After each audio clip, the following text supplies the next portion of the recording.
Israel వరుస దాడులు పాలస్తీనా పౌరుల ప్రాణాలను బలి తీసుకుంటున్నాయి. కాల్పుల విరమణ ఒప్పందంపై ఇజ్రాయెల్, హమాస్ల మధ్య చర్చలు అసంపూర్తిగా ముగిసిన వేళ గాజాపై మరోసారి భీకర దాడులు జరిగాయి.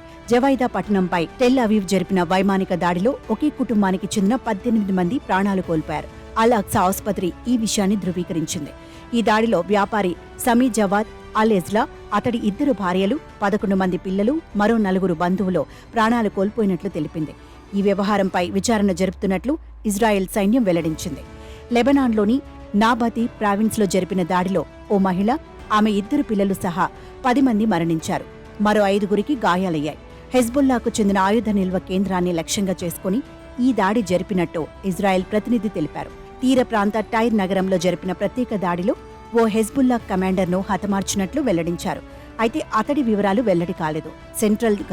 సెంట్రల్ గాజాలోని మాఘాజీ శరణార్థి శిబిరం, పరిసర ప్రాంతాల్లోని పాలస్తీనియన్లు వెంటనే అక్కడి నుంచి సురక్షిత ప్రాంతానికి తరలి వెళ్లాలని ఇజ్రాయెల్ అధికారులు ఆదేశించారు. మరోవైపు ఇజ్రాయెల్, హమాస్ల మధ్య కొనసాగుతున్న యుద్ధం గాజాలో వేల మంది కుటుంబాల్లో తీవ్ర విషాదం నింపుతోంది. ఈ యుద్ధం కారణంగా ఇప్పటికే మరణాల సంఖ్య 40,000 దాటినట్లు గాజా ఆరోగ్య విభాగం వెల్లడించింది.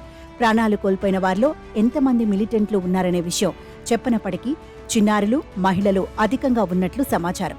ఇక ఇజ్రాయెల్ సైన్యం దాడులతో గాజా నగరాలు నామరూపాలు లేకుండా పోయాయి. లక్షల మంది ఇప్పటికే నిరాశ్రయులయ్యారు. తాత్కాలిక శిబిరాల్లో తలదాచుకుంటున్నారు. ఇప్పటికే ఔషధాలు, ఆహారం, మంచినీటి కొరత తీవ్రంగా వేధిస్తోంది.